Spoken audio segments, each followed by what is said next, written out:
Doctor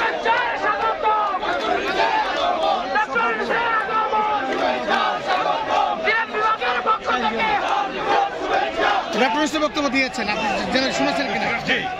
এখন উনি তো বাংলাদেশে ফিরবেন, আপনাদের দাবি দেওয়া কি?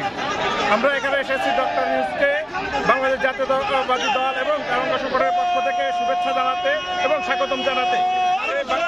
জাতিসংঘের ৭৮তম অধিবেশনে উনি আজকে বক্তব্য দিয়েছেন, আমরা অত্যন্ত খুশি। আমরা ওনার প্রতি আমাদের আস্থা বিশ্বাস আছে। আমরা চাই ওনার সরকার সফল হোক এবং গত ১৭ বছর বাংলাদেশের যে ভোটহীন এবং গণতন্ত্রহীন মানবতাহীন একটি অবস্থার ভেতরে ছিল, ওনার হাত ধরে বাংলাদেশ অতি দ্রুত সময়ের ভেতরে উনি একটি নির্বাচনের তারিখ ঘোষণা করুন এবং আমরা এই মানবাধিকার এবং গণতন্ত্রহীন পরিবেশ থেকে বাংলাদেশের মানুষকে মুক্তি দিতে চাই যত দ্রুত সম্ভব। এই দাবি রেখে আমরা আমাদের কর্মসূচি পালন করছি। আমরা ডক্টর ইউনূসকে বলতে চাই, গত ১৭ বছরে বিএনপির হাজার হাজার নেতাকর্মীকে এই কুখ্যাত সরকারের প্রধান শেখ হাসিনা হত্যা করেছিল। আমরা গ্রামগঞ্জ থেকে শহর পর্যন্ত প্রত্যেকটি হত্যাকাণ্ডের বিচার চাই।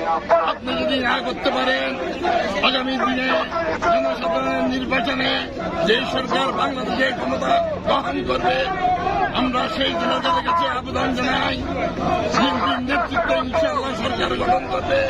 শহীদ রাষ্ট্রপতি জিয়াউর রহমানের সুযোগ্য সন্তান জনাব তারেক রহমানের কাছে আমাদের আবেদন থাকবে, বাংলাদেশে প্রত্যেকটি হত্যাকাণ্ডের বিচার করতে হবে।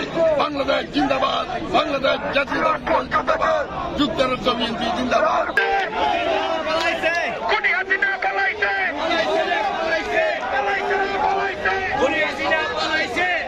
সরকার দায়িত্ব নিয়েছে, তার প্রধান ডক্টর ইউনূস, তিনি আজকে এখানে ভাষণ দিচ্ছে, আমরা তাকে স্বাগত জানাতে এসেছি। আমরা ওনার কাছে শুধু দুটি দাবি। প্রথম দাবি হচ্ছে এই যে গণহত্যার জন্য শেখ হাসিনাকে দেশে ফিরিয়ে তার হত্যার বিচার করতে হবে। দ্বিতীয়ত হচ্ছে একটি সহনীয় সময়ের মধ্যে আমরা নির্বাচন চাই, যেখানে আমাদের প্রিয় নেতা তারেক রহমানের নেতৃত্বে বাংলাদেশ জাতীয়তাবাদী দল ভোট মেজরিটি দিয়ে দেশ শাসন করবে। আমরা আজকে এখানে এসেছি ডক্টর ইউনূসকে স্বাগতম জানাতে। আমরা তারেক রহমানের পক্ষ থেকে ওনাকে স্বাগতম জানাতে আসছি এবং বাংলাদেশের জনগণের পক্ষ থেকে আমরা আগামী দিনে যত সম্ভব আমরা ওনার কাছে জোর দাবি জানাচ্ছি। আমরা খুব তাড়াতাড়ি নির্বাচন চাই।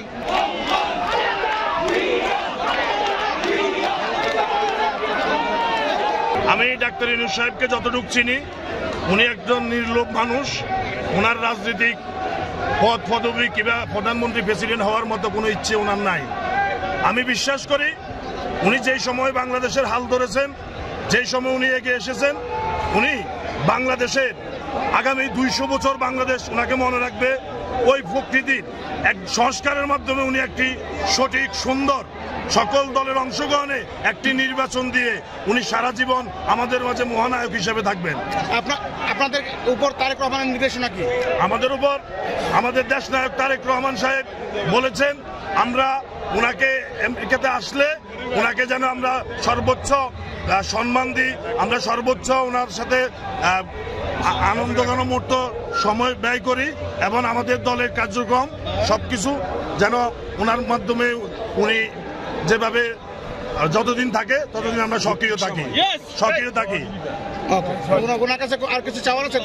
আমাদের একটা চাওয়া, ডক্টর ইউনূস আপনারা জানেন উনি শুধু আমেরিকা না, সারা পৃথিবীতে ওনার যে গ্রহণযোগ্যতা, আমি বিশ্বাস করি উনি যদি বাইডেন প্রশাসনকে দুইটা অনুরোধ করেন, এখানে আমাদের অনেক বছর, অনেক সময়, অনেক এসালাম প্রার্থী এবং কাগজপত্রবিহীন প্রবাসী আছেন, তাদের জন্য যেন উনি কথা বলে।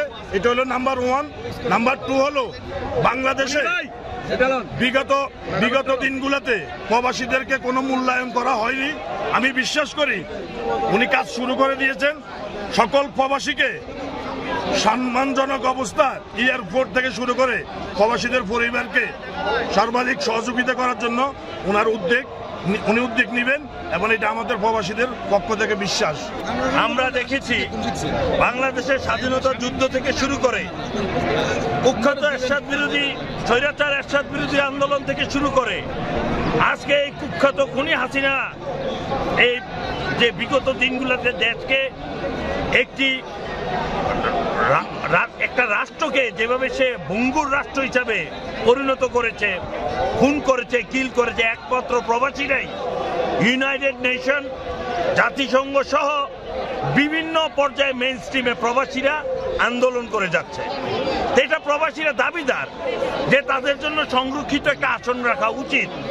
এটা আমি হই, আরেকজন হোক, যে বা যারাই হোক, প্রবাসীদের থেকে প্রবাসীদের মেধাকে বিচার বিশ্লেষণ করে যোগ্য প্রবাসীদেরকে বাংলাদেশের কোঠা ভিত্তিক জায়গাতে, এটাকে কোঠা বলবো না আমরা, প্রবাসীদের সম্মাননা, যারা রেমিটেন্স যোদ্ধা, বাংলাদেশের অর্থনীতির মূল চাবিকাঠির একটি অংশ প্রবাসীদের অর্থ, তাদেরকে মূল্যায়ন করার জন্য আমি অনুরোধ করব। এশিয়ান টিভি আপনাদেরকে আমাদের এখানে এসে আপনারা আমাদেরকে পাবলিশ করতেছেন, সেজন্য আমি আসলে ওনার বক্তব্যে আমি খুশি।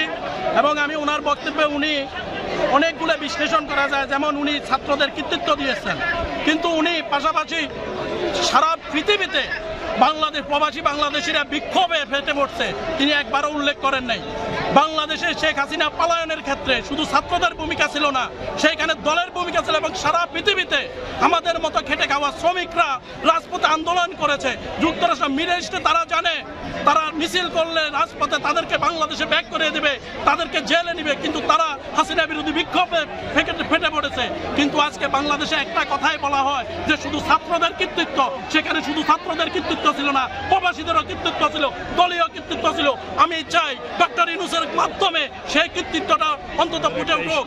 আমি দ্বিতীয় কথা বলতেছি, ডক্টর ইউনূস উনি নিজে বলেছেন ওনার প্রতি ইনজাস্টিস করা হয়েছে শেখ হাসিনা, উনি ন্যায় বিচার পান নাই। আজকে আমি ওনার কাছে যুক্তরাষ্ট্র যুব দলের পক্ষ থেকে বলতে চাই, আমার প্রিয় নেতা তারুণ্যের অহংকার তারেক রহমানের প্রতি যে ইনজাস্টিস করা হয়েছে, তিনি যেন সেই উদ্যোগ নেন, তার মামলা বাতিল করা হয় এবং তারেক রহমান অনতিবিলম্বে বাংলাদেশে আসতে পারে, বাংলাদেশের মানুষের জন্য, মাটির জন্য রাজনীতি করতে পারে। আমি ডক্টর ইউনূসের কাছে সে আহ্বান জানাচ্ছি। আমরা বিশেষ করে ডক্টর ইউনূস আসার পর থেকে আমেরিকা এবং বহির্বিশ্বের বিশ্ব নেতারা যেভাবে ডক্টর ইউনূসকে বরণ করেছে, আমরা সেজন্য বাংলাদেশি হিসাবে আমরা গর্বিত। এবং বাংলাদেশ জাতীয়তাবাদী দলের আমরা যে আদর্শ উদ্দেশ্য নিয়ে গত 17 বছর আন্দোলন করেছি, বাংলাদেশে একটা অবাধ সুষ্ঠু নিরপেক্ষ নির্বাচনের আয়োজন করার জন্য, আমরা বিশ্বাস করি ডক্টর ইউনূস বাংলাদেশের নির্বাচনী ব্যবস্থা সংস্কারের মাধ্যমে একটি অবাধ সুষ্ঠু নিরপেক্ষ নির্বাচন দিবেন। এবং আমাদের দেশ নায়ক তারেক রহমান আমাদেরকে যে নির্দেশনা দিয়েছেন ডক্টর ইউনূসের অন্তর্বর্তীকালীন সরকারকে সফল করার জন্য আমাদের যা যা করণীয় দরকার, প্রবাস থেকে আমরা আমাদের বাংলাদেশ জাতীয়তাবাদী যুবদল যুক্তরাষ্ট্র শাখার পক্ষ থেকে আমরা সর্বোচ্চ সহযোগিতার আশ্বাস প্রদান করতেছি আজকের এই ডেমনস্ট্রেশন থেকে। নির্বাচনের মাধ্যমে একটা গণতান্ত্রিক সরকার যেন প্রতিষ্ঠিত করে, আমরা তার কাছে এটাই বিনীত অনুরোধ করতেছি। আমাদের দেশ নায়ক তারেক রহমানের যে নির্দেশনা দিচ্ছে, সেই নির্দেশনা অনুযায়ী আমাদের হাজার হাজার নেতাকর্মী এখানে উপস্থিত হয়েছে। দেশের সাফল্যের পাশাপাশি আপনারা হাসিনার গণহত্যার কথা বলে যাবেন না। আমি চাই ডক্টর ইউনূসের এই অন্তর্বর্তীকালীন সরকারের উদ্যোগে স্বৈরাচারী গণহত্যাকারী শেখ হাসিনাকে ফিরিয়ে এনে আয়নাঘরে রাখা হোক। একজন প্রবাসী হিসেবে আমার চাওয়া শেখ হাসিনাকে আয়নাঘরে ফিরিয়ে আনা হোক। বাংলাদেশের অন্তর্বর্তীকালীন সরকারের প্রধান ডক্টর মোহাম্মদ ইউনূস বিশ্ব নন্দিত নেতা, নোবেল লরিয়েট, তার বিশ্বব্যাপী যে অবস্থান, তার ধারাবাহিকতায় উনি বাংলাদেশেরও অবিসম্বাদিত নেতা। উনি আজকে বাংলাদেশের রাষ্ট্র ক্ষমতায়, বাংলাদেশ জুলাই আগস্টে যে বিপ্লব, ছাত্র জনতা বিপ্লবের মাধ্যমে উনি বিপ্লবী সরকারের প্রধান হয়েছেন। ওনার কাছে আমাদের একটি দাবি, এখানে উনি জাতিসংঘে ভাষণ দিতে এসেছেন, আমরা চাই বাংলাদেশে 15টি বছর কোনো নির্বাচন হয় নাই, বাংলাদেশের মানুষ ভোট দিতে পারে নাই। আমরা চাচ্ছি অতি তাড়াতাড়ি, যত দ্রুত সম্ভব বাংলাদেশে গণতান্ত্রিক ধারা ফিরিয়ে আনার জন্য উনি একটি সুষ্ঠু এবং নিরপেক্ষ নির্বাচনের ব্যবস্থা করবেন। সেই আশা ব্যক্ত করছি ওনার কাছে। এবং বাংলাদেশের 17 কোটি মানুষ এটাই দাবি করছে, তার পরিপ্রেক্ষিতে আমরা আজকে যুক্তরাষ্ট্র বিএনপি সহ মহানগর দক্ষিণ, মহানগর স্টেট বিএনপি এবং মহানগর উত্তর বিএনপি অঙ্গ সহযোগী সংগঠন সহ সকল নেতৃবৃন্দ আমরা এখানে এসেছি। একটি কথা আমাদের, বাংলাদেশে নিরপেক্ষ একটি নির্বাচন অতি দ্রুত দিতে হবে, এই দাবি করার জন্য আমরা সমবেত হয়েছি। সকলকে ধন্যবাদ এখানে যারা এসেছেন, এবং আপনাকেও, আপনার এশিয়ান টিভিকেও আমি ধন্যবাদ জানাচ্ছি। আমাদের এই আজকে এই প্রোগ্রামটা ওয়েলকাম, যে সুস্বাগতম জানাতে এসেছি, এটা কভার করতে আপনারা এসেছেন, এজন্য আপনাদের ধন্যবাদ জানাচ্ছি। ধন্যবাদ।